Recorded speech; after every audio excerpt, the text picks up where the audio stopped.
저와 여러분이 다 어린 시절을 지내고 이렇게 어른이 됐습니다. 어릴 때 이렇게 조그만 죄를 지으면은 어머니나 아버지에게 이게 발각이 될까봐 좀 가슴 졸이고 정말 마음 졸이고 숨어 지내고, 여러분 그렇게 하던 때가 있었습니까? 대답이 많지 않은 거 보니까 아마 저만 그랬던 것 같은데, 굉장히 아버지가 엄하고 그래서 무언가 하여튼 조그만 거 잘못하고 그러면 집에 들어가지도 못하고 숨어 지내고 뭐 이러던 때가 제게 있었습니다. 그래서 부모가 싫어하는 일을 하거나 부모에게 죄를 지으면 어떻게 하면 부모님에게 제대로 답변을 하고 제대로 이걸 알려서 부모님과 내가 제대로 좀 기쁘게 화평하게 이렇게 지내야 되겠다, 어떻게 할 수 있을까, 이것이 어릴 때의 고민이었습니다. 지난 몇 주 동안 성경 전체를 통해서 하나님은 어떤 분이신가, 우리 사람은 어떤 존재인가, 이런 것들을 이렇게 살펴봤습니다. 그러면서 우리가 어떠한 결론에 이르렀냐 하면, 모든 사람이 죄를 지어 하나님의 영광에 이르지 못한 그런 파산 상태에 있다, 그렇게 이야기를 했습니다. 근데 하나님이 원하시는 하나님의 그 영광의 소망에 참여하기 위해서는 우리 모두가 하나님의 본성에 참여하는 자가 되어야 된다, 그렇게 말씀드렸어요. 그러니까 다시 말씀드려서, 죄를 짓고 아버지 어머니가 무서워서 피하면서 어떻게 아버지하고 어머니하고 평화스러운 그러한 관계를 맺을까 고민하는 그와 같은 아이들처럼, 정말 양심이 살아있는 그런 사람이라고 하면 왜 내가 이렇게 죄 가운데 살면서 이 죄 문제로 인해서 이렇게 고통을 받아야 되고, 그러면 이 죄로 인해서 내가 하나님과 올바른 그런 교제를 하지 못하는데 어떻게 내가 하나님과 화평한 그런 관계를 이루고 하나님이 기뻐하는 그런 삶을 내가 살 수 있을까? 양심이 부드러운 사람이라고 하면 누구나 다 그와 같은 것들을 아마 생각을 할 겁니다. 그래서 오늘은 그런 관점에서 성경을 찾아보니까 이 성경 66권에 나와 있는 그런 내용이 어떤 사람들에 대한 내용이냐 하면, 이 죄 문제 때문에 내가 너무 고민이 되는데 어떻게 이 죄 문제를 내가 해결을 하고 하나님과 화평한 그와 같은 삶을 살 수 있겠는가, 그 사람들의 절규와 아픔과 고민과 그 사람들을 향한 하나님의 해결책이 이 성경 66권 안에 들어있다, 그 얘기입니다. 지금부터 약 4,000년 전에 동방에 욥이라고 하는 그러한 아주 부자가 있었어요. 의인이 있었습니다.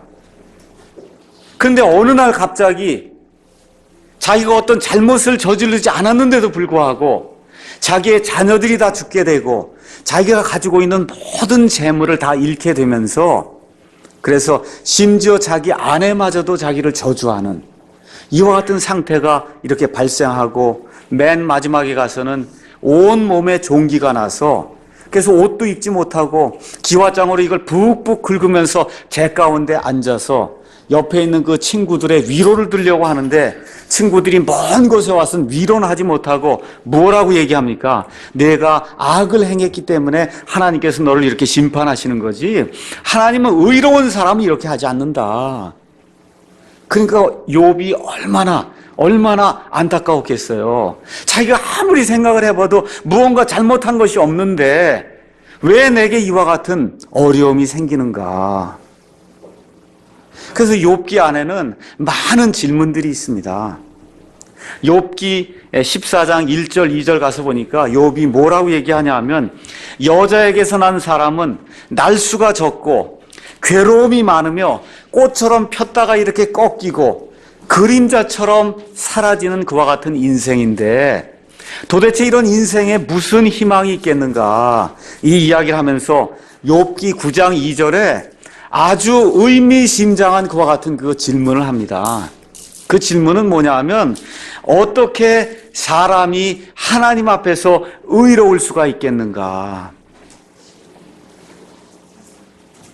여러분, 욥이 지금 그런 질문하는 거예요. 어떻게 이 죄 가운데 사는 부족한 사람, 괴로움 가운데 사는 사람, 모든 것이 부족한 사람, 이런 사람이 어떻게 하나님과 견주어서 의로운 사람이 될 수 있을까? 이것이 지금까지 여기 성경에 나와 있는 그런 사람들뿐만 아니라 저와 여러분이 보통 학교에서 성자라고 이렇게 배운 그와 같은 사람들의 머릿속에 있는 그와 같은 질문이 어떻게 내가 하나님 앞에 의로운 사람으로 이렇게 불릴 수 있을까? 1500년경에 독일의 마르틴 루터라고 하는 사람이 있었습니다. 그 당시에는 천주교회가 온 세상을 지배했기 때문에 그저 태어나면 영세받고 무조건 천주교인이 되는 겁니다. 천주교인이 안 되면 결혼도 못하고 나중에 장례를 치러도 무덤이 없어요. 교회에서 무덤을 주지 않으니까. 그러니까 태어나면서부터 요람에서부터 죽는 그런 무덤에까지 모든 것을 교회가 관장을 하기 때문에 그래서 교회가 하라는 데서 해야 구원을 받는 거예요. 그래서 마틴 루터도 똑같이 그 당시에 살던 사람들하고 똑같이 그래서 교회에서 하라는 대로 고행을 하고 신부에게 가서 고백 성사를 하고 또 로마라고 하는 그런 성지를 가서 성지순례를 하게 되면 그러면 모든 죄가 더 많이 사해진다 그러니까 그와 같은 성지순례를 하고 그 성지순례 가서 그 성당에 있는 이 계단을 무릎으로 기어오르고 하라는 대로 다 하는데도 도저히 하나님과의 화평을 발견할 수가 없는 거예요. 교회에서 하라는 대로 다 하는데도 안 되는 겁니다. 교회에서 하라는 것 이상으로 수도원에 들어가서 수도승이 돼서 수도원장이 하라는 대로 이렇게 하는데 하나님과의 화평이 그 안에서 생기질 않는 겁니다. 야, 이상하다. 나만 이상한 거 아닌가 하는 생각이 든 거예요. 나만 정신병자가 아닌가. 어떻게 여기 있는 모든 사람들은 큰 문제가 없이 다 교회 가서 이 하라는 대로 다 하면 모든 게 다 괜찮다 그러는데 어떻게 내 머리는 뭐가 잘못됐는지 아무리 해도 하나님과의 화평이 왜 내 가운데 이루어지지 않는가 이게 고민이 됐습니다. 그래서 하나님과의 화평을 발견하지 못한 채 수도원 생활을 마치고 나서 교수가 돼서 신학교 교수가 돼서 그래서 신학교에서 하나님의 말씀을 가르치는 그와 같은 일을 하다가 1515년 가을에 마틴 루터는 자기 앞에 있는 그 학생들을 가르쳐야 되니까 성경을 읽어야 될 거 아닙니까? 그래서 어느 성경을 읽게 됐냐 하면 로마서 1장에 있는 16절과 17절에 있는 말씀을 읽게 됐습니다. 내가 그리스도의 복음을 부끄러워하지 아니하노니 이는 그 복음이 믿는 모든 자를 구원하게 하는 하나님의 권능이기 때문이라. 먼저는 유대인에게요. 그 다음으로는 그리스인에게로다. 이 복음에는 하나님의 의가 믿음에서 믿음까지 계시되어 있나니 이것은 기록된 바 의인은 믿음으로 말미암아 살리라 함과 같으니라 라고 하는 이 말씀을 읽고 강의를 하는데 그의 머릿속에 섬광이 비치기 시작했어요. 이거구나.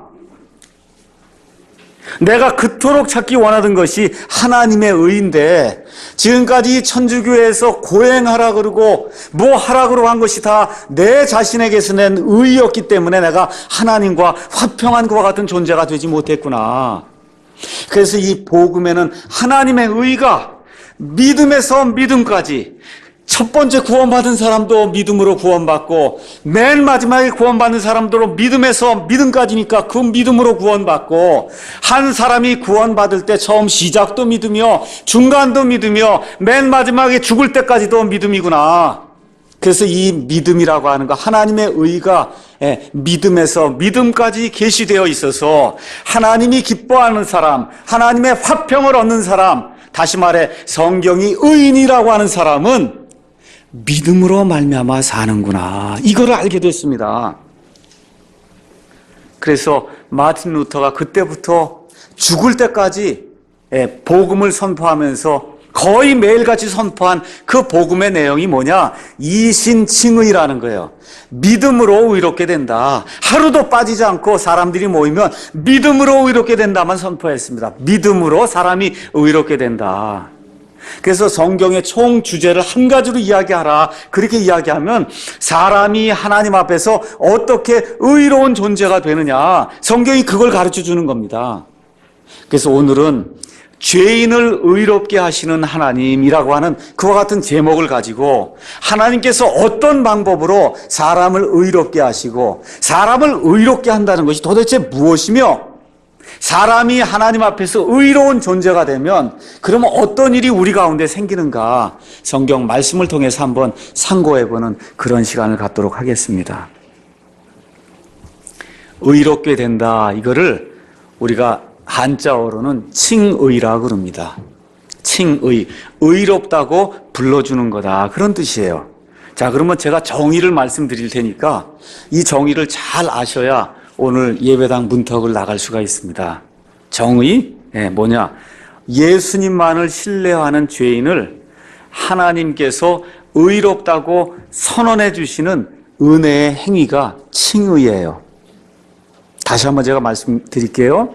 오직 예수님만을 신뢰하는 그 죄인을 하나님께서 너는 의로운 자라고 선언해 주시는 은혜로운 하나님의 행위를 우리 성경에서는 칭의라 그럽니다. 칭의. 왜 그렇게 하느냐? 모든 사람이 죄를 지어서 하나님의 영광에 이르지 못했기 때문에 하나님의 본성을 가지고 있지 못해요. 그래서 하나님께서 이 칭의라고 하는 이러한 행위를 통해서 너는 나하고 같이 살 수 있는 존재다라고 선언을 해주시는 거예요. 이해하시겠죠? 그래야 같이 하나님하고 영원히 살 수 있는 거예요. 하나님과 저희가 이와 같은 칭의가 없으면은 하나님하고 같이 살 수가 없어요. 하나님은 죄악을 미워하기 때문에 죄만 보면 하나님의 공의가 발동해서 하나님의 진노가 그 안에 떨어지기 때문에 그래서 하나님의 의를 힘입지 않고는 살 수 있는 사람이 아무도 없습니다.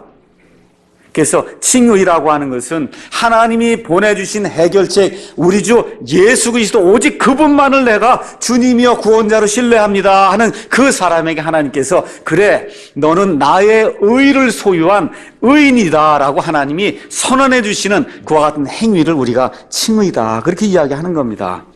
자, 그러면 칭의는 첫 번째 법적인 행위예요. 법적인 행위입니다. 다시 말씀드려 예수님을 믿는 순간에 하나님이 법정에서 꽝꽝꽝 하고 이 의사봉을 내려치시면서 이 사람은 오늘부터 의인이다라고 선언해 주시는 그와 같은 행위입니다. 한번 물어볼게요. 그럼 칭의는 일생에 몇 번 발생할까요? 몇 번 발생해요? 한 번 발생하는 겁니다. 칭의는 법적으로 하나님이 의사봉을 들어 꽝꽝꽝 하고 내려치는 거는 일생에 한 번 발생하는 거예요. 한 번. 근데 또 하나 잘 들으셔야 돼요. 칭의는 사람들을 의롭게 만들지 않아요. 의롭게 하나님이 의롭다고 선포는 했지만 그 의롭다고 하는 그런 선포를 받은 사람이 그날부터 말 그대로 성인이 되는 게 아니다 그 얘기예요. 여러분 잘 이해하세요.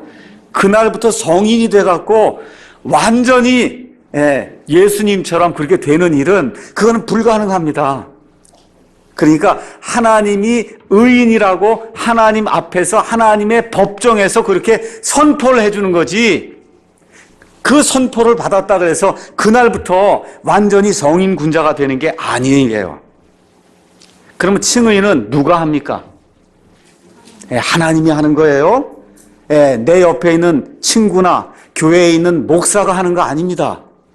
아시겠죠? 옆에 있는 자매나 아니면 형제나 남편이나 부인이 하는 거 아니에요.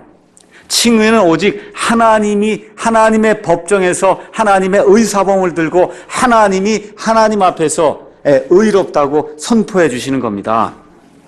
근데 또 어떤 분들이 잘못 생각하는 분들이 있어요. 아, 목사님이 받은 칭의는 내가 받은 칭의보다 조금 더 이렇게 수준이 좀 높은 게 아닌가 이렇게 생각하는 분이 있습니다.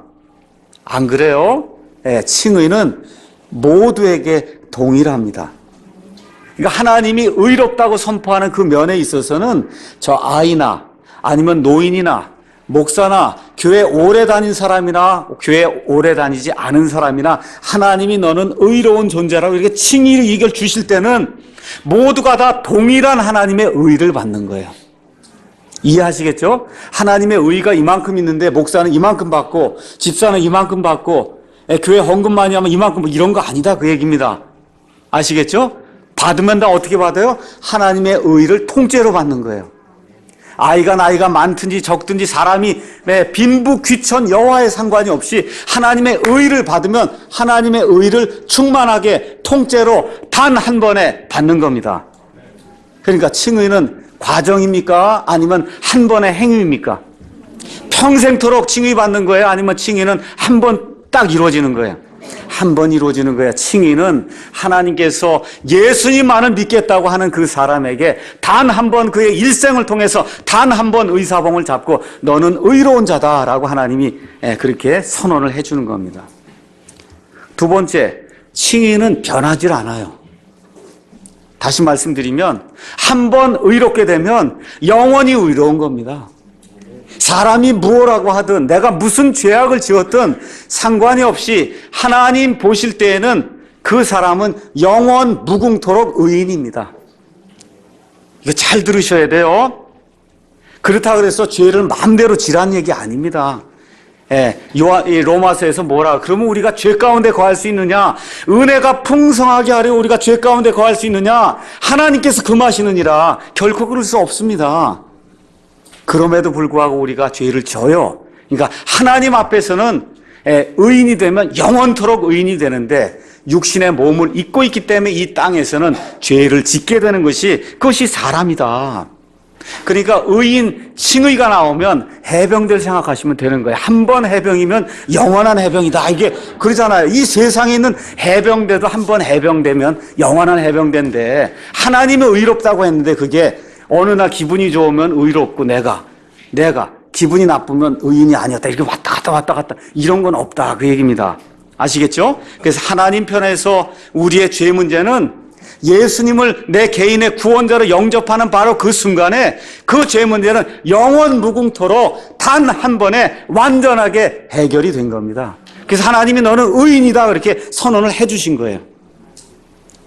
자, 칭의하고 중생은 조금 다릅니다. 잘 들으세요. 물론 칭의와 중생이 동시에 생기는데 중생, 거듭난다, 다시 태어난다, 이거는 새로운 생명을 주는 거예요. 근데 칭의는 하나님 앞에 설 수 있는 신분을 주는 거예요, 우리에게. 아시겠죠?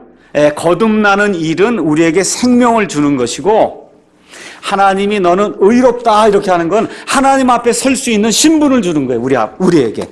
그러니까 애가 이제 오늘 태어났잖아요. 우리 의진이가. 이렇게 태어나면 생명을 받고 태어나잖아요. 또 어떻게 돼요? 법 앞에서 한 사람의 법 앞에서 자연인으로의 신분을 가지고 지금 태어나지 않습니까? 똑같은 거예요. 하나님께서 우리에게 구원을 주시면은 그래서 우리가 구원을 받게 되면은 생명을 받아요. 그 생명 받는 일을 우리가 중생이다, 거듭난다, 다시 태어난다 그렇게 이야기하는 것이고 하나님 앞에 내가 의인으로 설 수 있는 그러한 권리는 칭의를 통해서 우리 앞에 이제 나오게 되는 겁니다. 또 그런 차원에서 용서와 칭의는 조금 달라요. 용서는 죄들을 용서하는 거거든요. 그 죄들의 용서는 사는 가운데 우리가 죄를 지을 때마다 하나님이 용서해줘요. 그렇게 되는 거거든요. 칭의는 한 번에 끝나는 겁니다. 칭의는 한 번에 끝나는 거예요.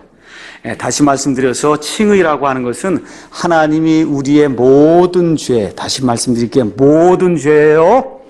태어나면서부터 죽을 때까지 지은 죄, 지금까지 지은 죄와 지금 짓고 있는 죄와 앞으로 지을 모든 죄를 하나님이 단 한 번에 영원토록 완전히 해결해 놓으신 그와 같은 일순간의 그 행위를 칭의라고 우리가 이야기하는 겁니다. 제가 여러 사람들이 이제 책을 읽는데 오늘 이 칭의 부분을 읽으면서 위얼스비 목사님이 이렇게 적어놓은 그와 같은 글을 읽고 그래서 많은 은혜를 받았어요. 그래서 이제 그런 것들을 정리를 하면서 거기에 좋은 예가 나와 있어서 여러분에게 이제 말씀을 드리려고 합니다. 여러분 자동차 좋아하십니까? 아마 우리 자매님들은 뭐 이것 하나 저것 하나 뭐 다 같지 않냐 이렇게 이제 생각을 하지만 아마 우리 형제님들은 차가 이게 어떻고 저게 어떻고 좋은 차가 어떻고 이제 얘기할 거예요. 저도 차를 굉장히 좋아합니다. 그래서 우리 학생들 학교에서 가르치면 이 다음에 성공하거든 BMW 740 시리즈 하나 교수님께 가져오면 좋은 일 하는 거다. 이렇게 이제 얘기하거든요. 예. 아니, 뭐, 제자들이 얼마든지 가지고 올 수 있잖아요. 그래서 내가 BMW 740이나 아우디 A6 이런 거 좋아한다. 이렇게 딱 미리 얘기해줘요. 그거 안 되면 그냥 쌍용 체험핸드 괜찮다. 예, 제가 이제 기계과를 하니까 우리 아이들이 다 자동차를 만들잖아요. 가서 자동차 실습을 하니까 특히 대부분의 아이들이 다 남자아이들이니까 아주 차에 민감하고 뭐 차가 어떠서 해서 맨날 그런 얘기를 합니다. 차 중에 제일 고급차가 어떤 차인지 아세요? 차 중에. 롤스로이스라고 하는 비행기 제작하고 하는 그런 회사에서 만든 롤스로이스에서 만든 차가 있습니다. 모르긴 해도 아마 5억에서 10억은 넘어갈 거예요. 그런 차가. 자, 어떤 사람이 영국 사람인데 이 롤스로이스 차를 몰고 여러분 영국하고 프랑스 사이에 해저 터널이 있는 거 아시죠? 그 해저 터널을 타고 프랑스 지역으로 이제 넘어왔습니다. 휴가를 맞아갖고 넘어왔어요. 근데 이 엄청나게 비싼 돈을 주고 산 이 롤스로이스가 고장이 나서 움직이질 않는 겁니다. 그 일반 차라야 어디 옆에 서비스 센터에 가서 이렇게 고칠 수가 있는데 이건 고칠 수가 없잖아요. 그래서 전화를 했어요. 전화를 했더니 금방 비행기를 가지고 그 서비스맨이 거기까지 날아온 거예요. 그래야 그 차를 다 고쳐주고 그래서 이제 여행을 잘 마치고 다시 이제 영국으로 돌아간 겁니다. 그래서 자기가 가만히 생각해 보니까 이건 뭐 헬리콥터니 뭐니 타고 이렇게 와갖고 이걸 고쳐주고 그랬으니 이게 돈이 굉장히 많이 들었을 텐데 도대체 얼마나 들었는지 한번 좀 알아봐야 되겠다. 그래갖고 롤스로이스 회사에 전화를 한 겁니다. 내 차 번호가 이렇게 돼 있고 내가 얼마 전에 이 차를 고쳤습니다. 이 차 그 견적이 얼마나 나왔습니까? 고친 견적이. 그래서 잠깐만 기다리십시오 하고 그 사무원이 이야기를 하더니 성함이 누구시라고요? 차가 번호가 몇 번이라고 다 묻더니 다시 돌아온 거예요. 그러더니 뭐라고 얘기하냐면 선생님, 우리 기록에는 선생님 차를 고친 기록이 없습니다. 하나님이 우리의 죄를 보실 때 이렇게 기록이 없다고 보는 거예요. 너무나 차가 고급이다 보니까 그 기록이 남으면 그럼 사람들에게 퍼지면서 고장났다 그런 얘기가 생기니까 그러니까 없다 그러는 거예요. 아예 기록이 없습니다. 마귀가 와서 우리를 고소한단 말이에요. 하나님 앞에 저 사람 뭐 목사라 그러고 집사라 그러는데 하나님 보시다시피 저 사람 저거 죄덩어리 아닙니까 하고 고소를 한단 말이에요. 그 하나님이 가서 그걸 캐비넷 열고 갖고 와라 하고 저와 여러분의 파일을 이렇게 펴면 그 안에 아무 기록이 없는 거예요. 믿으십니까 여러분? 그게 칭의다. 여러분 이해하셨어요? 하나님이 갖고 오라 그래서 그 캐비넷에 가서 저와 여러분의 파일을 갖고 왔는데 가서 보니까 아무 기록이 없어요. 전과 기록이, 죄 기록이 하나도 없어요. 그러니까 마귀가 아무리 고소를 해도 하나님이 이 사람은 의롭다고 칭하시면 하나님의 기록 안에 내 죄가 없을 뿐만 아니라 잘 들으세요. 내가 한때 죄인이었다고 하는 그 사실도 없는 거예요. 그래서 우리 하나님이 너희의 죄와 불법들 내가 기억하지 아니하겠다. 하나님이 그렇게 말씀하시는 겁니다. 우리 하나님이 모든 것을 다 아심에도 불구하고 모르는 게 하나가 있어요. 기억하지 못하는 게 있어요. 그것이 예수님 안에 들어온 그 사람의 전과 그 모든 죄악과 심지어 그 사람이 죄인으로 태어나서 죄인이었다고 하는 그 사실마저도 우리 하나님의 그 기록책에 가서 보면 없다 그 얘기예요. 그게 칭의다. 은혜가 되십니까 여러분? 그래, 이게 예수 믿을 때 예수님이 우리에게 입혀주시는 그런 칭의예요.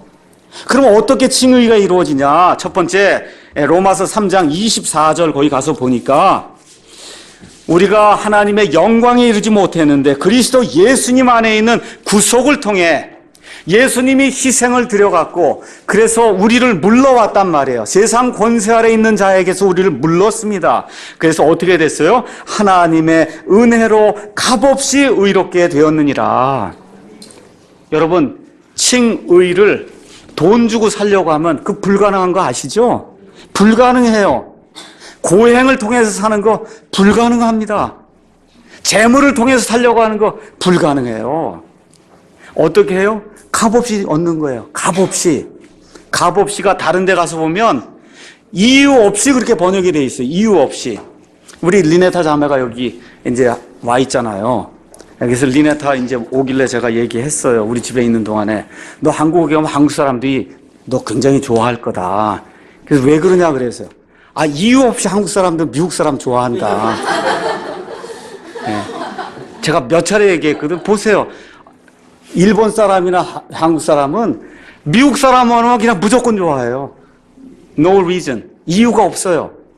아시겠죠? 하나님이 저와 여러분을 이렇게 의롭다고 칭해 주시는 것도 무슨 이유가 없어요. 뭐만 하면 돼요? 예수님, 하나님이 마련해 놓으신 그 해결책, 예수님만 신뢰하면 하나님이 이유 없이 우리를 의롭다고 해준다. 그런 뜻이에요, 이게. 하나님의 은혜로 되니까 내 행위와 상관이 없이 되는 거다. 그 얘기입니다. 일을 하지 않아도 거저주시는 거, 나와 상관없이 내 행위와 상관없이 100% 거저주는 것이 하나님의 이 칭의다. 성경이 그렇게 얘기하는데 더 중요한 게 있어요. 로마서 4장 5절 보겠습니다. 4장 5절 가서 보니까 일을 하지 아니할지라도 경건치 아니한 자를 의롭다 하시는 이를 믿는 자에게는 그의 믿음을 의로 여기시느니라. 잘 들으세요. 하나님이 어떤 사람을 의롭다고 칭하십니까?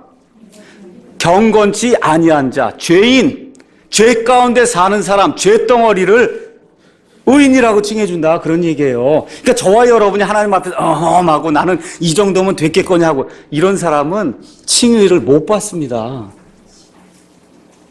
내가 대통령이다 그러고 뭐 추기경이라 그러고 하고 하나님 앞에 고개 뻣뻣이 이렇게 들고 나가면 그래 그러면 지옥으로 가라고 하나님이 불못을 그냥 집어넣거든요. 뭐 아주 간단한 거. 하나님의 법칙은 뭐 여기 경건치 아니한 자, 영어로 ungodly라고 써 있어요. godly는 제가 몇 번 얘기했죠. 하나님을 닮는 것이 godly예요. 갓에다가 ly가 붙은 거예요. 그러니까 ungodly는 하나님을 닮지 않은 자, 하나님이 하나님을 닮지 않은 자를 의롭다 하시는 거예요. 이게 얼마나 큰 은혜입니까? 저와 여러분이 하나님 닮지 않았잖아요. 죄덩어리잖아요. 불법 덩어리잖아요. 맞습니까? 그렇지 않은 자를 하나님이 의롭다 하신다. 그 얘기예요. 이게 그 은혜다. 그 얘기입니다. 이게 은혜예요. 맞죠? 예, 내 가운데 내 안에 무슨 선한 것이 있어갖고 내 힘으로 의롭게 되면 그럼 하나님 앞에 자랑할 것이 있지만 우리 하나님 앞에는 하나님과 도저히 같이 지낼 수 없는 이와 같은 이런 사람을 하나님이 그래 너 믿음을 보고 내가 너를 의롭게 해주마 하고 하나님이 그렇게 해준다. 그 얘기입니다. 그 다음에 또 어떻게 하냐. 3장 28절 가서 보니까 그러므로 우리가 결론을 내리노니 사람은 율법의 행위와 상관없이 믿음으로 이렇게 되니라. 믿음으로 된다. 그 얘기예요. 그래서 우리 기독교는 은혜와 믿음을 이야기하는 거예요. 은혜와 믿음. 이 세상의 모든 종교는 내가 이걸 해야 된다, 저걸 해야 된다, 뭘 해야 된다. 그게 뭐예요? 율법과 행위. 이 법을 지켜야 된다는 거예요. 법을 지켜야 된다. 그것이 율법과 행위입니다. 근데 로마서 3장 20절에 율법을 지켜서 내 행위를 가지고 구원받을 자는 이 세상에 한 사람도 없다. 성경이 그렇게 이야기하는 겁니다. 그 율법이 하는 일이 무엇이냐? 우리 사람이 이와 같은 죄악된 모습을 보고 우리를 예수님께로 인도해주는 그와 같은 역할을 율법이 한다. 성경이 그렇게 이야기하는 겁니다. 그럼 어떤 믿음이냐? 어떤 믿음이라 그래요? 우리 주 예수 그리스도를 믿는 그 믿음. 이 땅에 우리 예수님이 계실 때 그 예수님이 아버지 하나님을 향해서 가지고 있던 그 믿음, 그 믿음의 창시자가 우리 예수님이신데 우리의 믿음이 바로 그런 믿음이 돼야 된다. 성경이 그렇게 이야기하는 거예요. 오직 예수 그리스도. 다른 건 없어요. 이 세상에 우리에게 칭의를 줄 수 있는 그와 같은 존재는 하나도 없다. 그 얘기예요. 우리 어르신들 한번 저 좀 보세요. 다시 한번. 네. 보세요. 누구만 통해서 구원받아요? 오직 예수만 통해서 되는 거예요. 부처 통해서 되고 뭐 마더 테레사 되고 그런 거 없어요. 성경에는. 오직 누구 통해서만 됩니까? 예수 그리스도. 우리 주님만 통해서 구원이 이루어지는 거예요. 다른 것도 된다고 얘기하면 그거 믿으면 불못에 들어갑니다. 오직 예수님만 통해서 되는 거예요. 그 다음에 로마서 5장 9절에 가서 보니까 로마서 5장 9절 어떻게 사람이 의롭게 되느냐? 우리가 그분의 피로 말미암아 의롭게 된다. 성경이 그렇게 이야기하는 겁니다.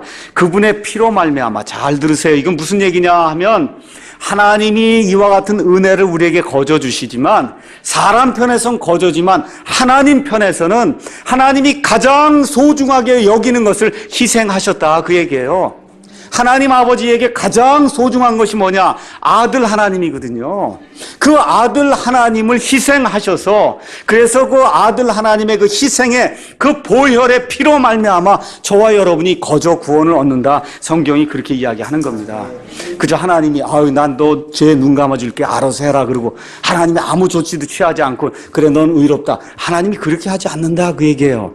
하나님이 아낌없이 자기의 아들까지 내어주시면서 우리를 사랑하셨기 때문에 그래서 예수님의 피를 의지하게 될 때 우리가 예수님의 그 믿음으로 말미암아 우리가 의인이 되는 겁니다.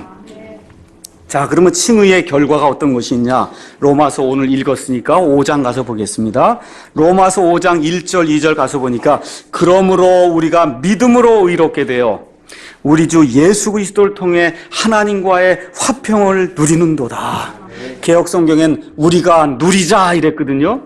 누리긴 뭘 누려? 예수님 안에 있으면 이미 누리는 거예요. 지금 이 시간에 구원받는 그 순간부터 누리는 거지 앞으로 누리는 거 아니에요. 어떤 화평을 누려요?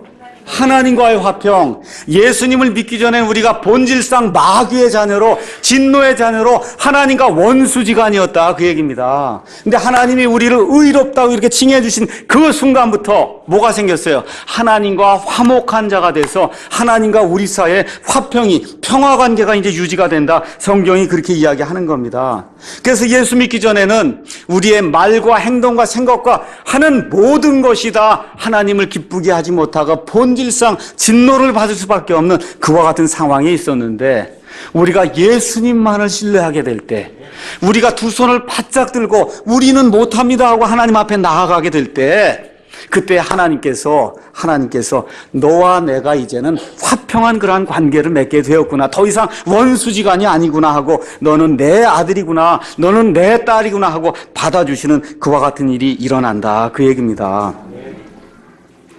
또 로마서 5장 2절에도 가서 보니까 또 우리가 그분을 통해 지금 서 있는 이 은혜 안에 믿음으로 들어감을 얻었다는 거예요. 이게 들어가면 원래 영어로는 access라고 하는 거 이게 명사형으로 되어 있습니다. 어디에 들어가요? 은혜 안에 들어감을 얻었다는 겁니다.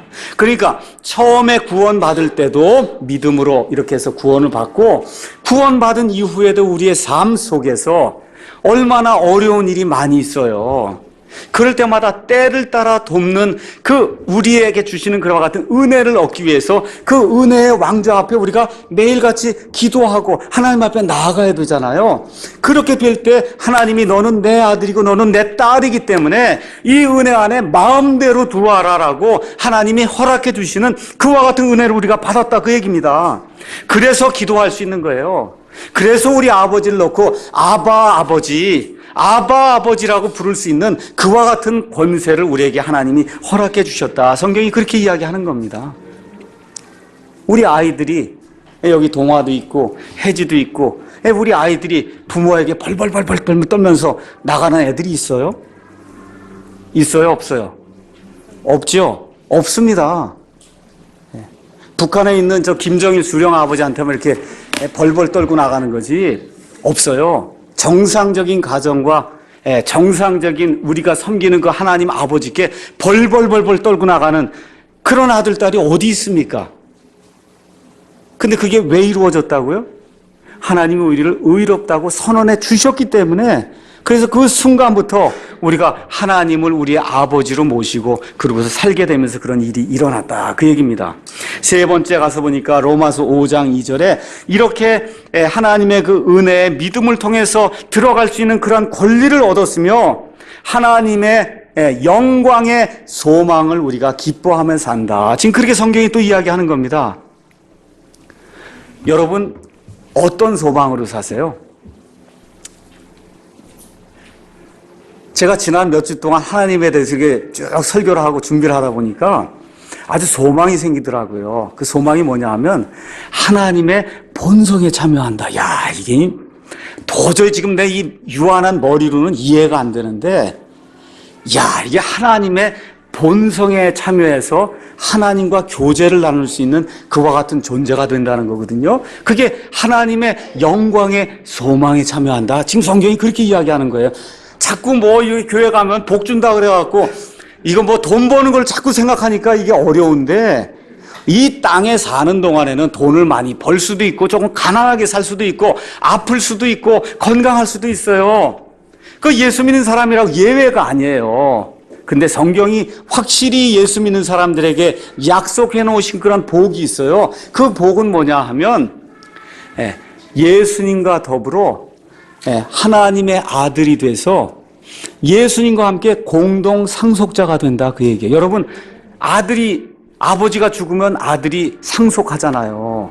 그렇지 않습니까? 물론 우리 아버님은, 하나님 아버지는 죽지 않지만 하나님 아버지께서 만들어 놓으신 모든 것이 예수님과 더불어 저와 여러분이 소유하게 될, 저는 모르겠어요. 그게 성경에서 모든 것 얘기하고 엄청난 걸 얘기하는데 이 유한한 머리를 가지고는 잘 모르겠습니다. 그저 이 하나님의 말씀만 온전히 퍼지길 원합니다. 그것만 생각하고 있거든요. 근데 하나님께서 우리에게 주신 그와 같은 것들은 고린도전서에 뭐라 그랬어요? 하나님께서 자기를 사랑하는 자들을 해서 예비해 놓으신 것들은 눈이 보지 못하였고 귀가 이 속에, 귀 속에 들어가 본 적이 없다는 거예요. 사람이 아무리 얘기를 해도 하나님이 예비해 놓은 그런 것들을 본 사람도 없고 들어본 사람도 없다, 성경이 그렇게 이야기하기 때문에 제가 뭐 감히 어떻게 상상을 하겠습니까? 될 줄로 믿습니다 하고 하나님께 그냥 영광 돌리고 사는데, 그 중에 제일 큰 것이 뭐냐? 하나님의 본성에 참여한 자가 된다는 거예요. 이러한 소망을 가지고 이 칭의를 받은 이후에 우리가 살게 된다. 이렇게 되다 보니까 5장 3절 4절 그리할 뿐 아니라 우리가 환난도 기뻐하나니. 그래서 하나님으로 말미암아 우리의 신분이 바뀌어서 영원히 우리가 가서 살 때가 딱 정해지니까 사는 동안에 환난이 오잖아요. 옛날엔 환난이 오고 고통이 오면 짜증이 나고, 그렇죠? 부인하고 싸우고 막 이런 것들이 많았는데 예수님 안에서 의인이 딱 되고 나니까, 제 얘기하는 겁니다. 제 얘기. 네. 의인이 딱 되고 나니까 어떻게 돼요? 환난도 기뻐한다는 거야. 이게 기가 막힌 거 아니에요, 이게. 맞죠? 삶의 태도가 바뀐다는 거예요. 역경과 고난이 옛날엔 나를 얽어맺는 그런 줄이었는데 그 역경과 고난이 오히려 나의 인품과 나의 성격을 향상시킬 수 있는 그와 같은 보약으로 우리에게 작용을 하더라, 그런 얘기입니다. 그래서 보는 눈이 달라진다, 그 얘기예요. 그래서 악한 환경 자체가 사람의 인품을 자라게 하진 못하는데 그리스도 안에서 칭의를 받아서, 그래서 하나님 앞에서 의로운 자가 되니까 우리가 많이 살아야 7, 80 아닙니까? 그러니까 여기에 소망을 다 두는 것이 아니라 앞으로 다가올 그 영광의 그 무거운 그 중한 곳에 우리의 소망을 두다 보니까 이 땅을 사는 동안에 우리에게 다가오는 그러한 아픔과 그 다음에 시기와 질투와 고난과 이런 것들로 인해 우리가 이제는 어떻게 해요? 그런 모든 것들 기뻐한다, 그 얘기예요. 왜 기뻐하냐? 그 환난과 고통과 고난이 우리에게 인내를 가져다 주니까 인내할 줄 아는 사람, 성품이 온화하고 정말 모든 걸 참아낼 줄 아는 사람, 그런 사람이 된다, 그 얘기입니다. 그렇게 되니까 인내는 체험을 가져오고, 그래서 그 체험이 소망을 더욱더 굳건하게, 이 땅에서 내가 이렇게 어려워도 내 궁극적인 소망이 하나님께 있기 때문에 그 하나님을 향한 그 소망은 날이 갈수록 점점 더 견고해지는 그와 같은 일이 이 칭의를 통해서 우리 안에 나타난다. 성경이 그렇게 이야기하는 거예요. 그래서 이와 같은 이 성화의 과정을 통해서 우리 사도 바울이 우리에게 이야기한 것처럼 예수 그리스도께서 우리 안에 형성이 된다, 그 얘기예요. 그렇게 되니까 날이 갈수록 예수님처럼 생각하고 예수님처럼 말하고 예수님처럼 행동하는 그와 같은 일이 우리 가운데 나타나니까, 그러니까 정말 저 사람 그리스도인이구나 하는 것이 역경과 시련과 고난을 통해서 우리에게 보약으로 작용하게 될 때 그런 말들이 우리에게 다가온다. 성경이 그렇게 이야기하는 겁니다. 결론을 짓겠습니다. 인생의 목표는 다른 데 없어요. 하나님하고 화평하는 거예요. 하나님과의 화평이 없으면 아무리 돈이 많고 아무리 건강해도 아무 소용없어요. 잠잘 때 봐요. 다 고민하거든요. 내일 아침에 내가 일어날 수 있을까 없을까 맨날 그거 고민한다고요. 아무리 돈이 많아도 내가 어디 가야 될지 모르면 얼마나 불안하겠어요. 그렇죠? 그래서 인생의 가장 큰 목표는 하나님과의 화평을 누리는 거다. 여러분 어떠세요? 하나님과 화평 누리십니까? 지금 이 시간에 있습니까? 특별히 우리 노인분들에게 제가 묻고 싶습니다. 하나님과의 화평이 지금 이 시간에 있습니까? 이게 없으면 암만 교회 나와도 소용이 없어요. 그 화평은 누굴 통해 얻어요? 예수님, 우리에게 보내주신 그 예수님만을 통해 그 하나님의 은혜로 예수님을 믿는 그 믿음으로 그 다음에 예수님께서 흘려주신 그 갈보리 십자가의 그 보혈의 공로를 통해서만 우리가 이걸 누리는 겁니다. 여기 앞에 서서 설교를 하니까 그냥 목사는 다 그냥 거저 거듭나는 거 아닙니까?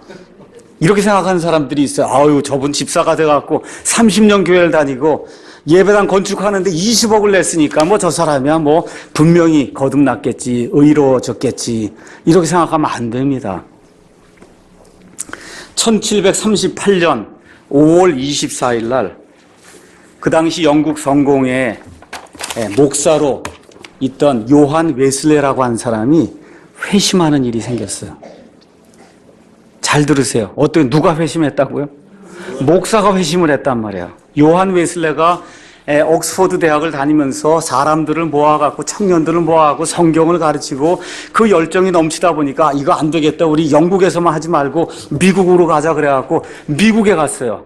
그 당시 무슨 자동차가 있는 게 아니니까 어떻게 했어요? 다 말 타고 다니면서 그냥 순회 전도를 다니고 가는 곳마다 복음을 선포하고 그리고 이제 돌아왔는데 배 타고 이제 영국으로 다시 돌아오는데 도대체 내가 뭘 한 건가 이렇게 생각을 해보니까 구원의 확신이 없는 거예요.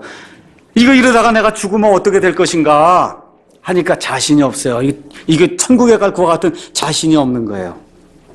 근데 갑자기 폭풍우가 치는데 배가 막 흔들리고 하니까 불안과 근심 때문에 죽게 된 거예요. 이러다가 죽으면 내가 어떻게 될 것인가.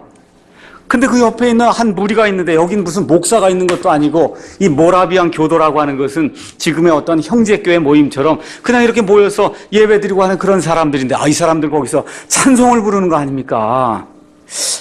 이게 좀 뭔가 이상하구나. 이건 뭔가가 잘못됐구나. 그러고서는 영국으로 돌아온 이후에 이거 내가 뭔가 큰 문제가 있네. 선교사라고 목사라도 이게 문제가 있어서 안 되겠다 해서 이 모라비안 교도들을 이제 만나기 시작했습니다. 그래서 1738년 2월에 요한 웨슬레가 자기 동생 찰스 웨슬레와 함께 피터 벨러라고 하는 모라비안 그 지도자를 이제 만나게 됐습니다. 그래서 이 피터 벨러에게 이야기를 한 거예요. 제가 목사인데 도저히 구원의 확신이 없어서 설교를 못 하겠습니다. 그러니 이걸 어떻게 해야 되겠습니까? 그랬더니 벨러가 구원의 확신이 생길 때까지 설교하십시오. 아주 멋있는 조언인 것 같아요. 그만둬라 이런 게 아니라 구원의 확신이 생길 때까지 설교하라고 권유를 했어요. 그래서 이제 2월, 3월, 4월 이렇게 시간이 가는데 그래서 시간 놓고 이거 하는데 이 문제가 안 풀리는 겁니다. 드디어 1738년 5월 24일에 요한 웨슬레가 런던에 있는 올더스 게이트라고 하는 이와 같은 조그만 그런 거리에 있는 이 모라비안 교도들이 모이는 이와 같은 그 장소에 이제 가게 됐습니다. 마음에 내키지 않았어요. 그렇지만 그날 그 올더스 게이트 그 거리에서 열리는 그 작은 집회에 참석을 했습니다. 근데 바로 거기에서 이 모라비안 교도 중에 목사가 아니에요. 모라비안 교도 중에 누가 한 사람이 나와서 마르틴 루터가 변화가 된 이후에 마르틴 루터가 로마서 주석, 갈라디아서 주석 이 주석서를 써놨는데 그게 가장 유명한 것이 로마서 주석이거든요. 이 사람이 나와갖고 로마서 주석을 들고는 아까 제가 처음 말씀드렸던 로마서 1장 16절 17절에 대한 마틴 루터의 로마서 주석 서문을 읽기 시작을 했습니다. 바로 그날 요한 웨슬레가 일기에 무엇라고 적었냐 하면 9시 15분 전쯤에 그리스도에 대한 믿음으로 말미암아 하나님께서 마음의 변화를 일으킨다는 그런 설명을 듣고 있을 때 나는 이상하게도 내 마음이 뜨거워지는 것을 느꼈다. 구원을 위해서 그리스도를 오직 그리스도만을 신뢰하겠다고 느꼈다. 바로 그분께서 내 죄들을, 심지어 나 자신까지 모두 거두어 가셨고 죄와 사망의 법에서 나를 구원하셨다는 그 확신이 생겼다라고 그 자기의 일기장에 고백을 하게 됐습니다. 이와 같은 칭의의 이 놀라운 그러한 회심의 그와 같은 경험이 있은 이후에 요한 웨슬레가 18세기에 전 영국을 변화시키는 그와 같은 엄청난 부흥의 역사를 가져오게 된 겁니다. 그래서 오늘 이 시간에 다시 한번 하나님이 우리를 어떻게 의롭다고 칭하시는가 다시 한번 생각해 보시고, 이 가운데 계신 분들 중에 아직도 나는 하나님 앞에 의로운 자라고 하는 그와 같은 확신이 없는 그런 분이 있으면은 오늘 예배당 문턱을 지나가기 전에 여러분 이 문제를 해결하고 가야 됩니다. 그게 여기 오늘 교회에 나온 목적이에요. 그 내용을 잘 기억하시면서 나는 하나님 앞에 지금 어떤 존재로 서 있는가 다시 한번 깊이 생각해보는 그런 아름다운 시간이 되시기를 주님의 이름으로 축원합니다. 기도하시겠습니다.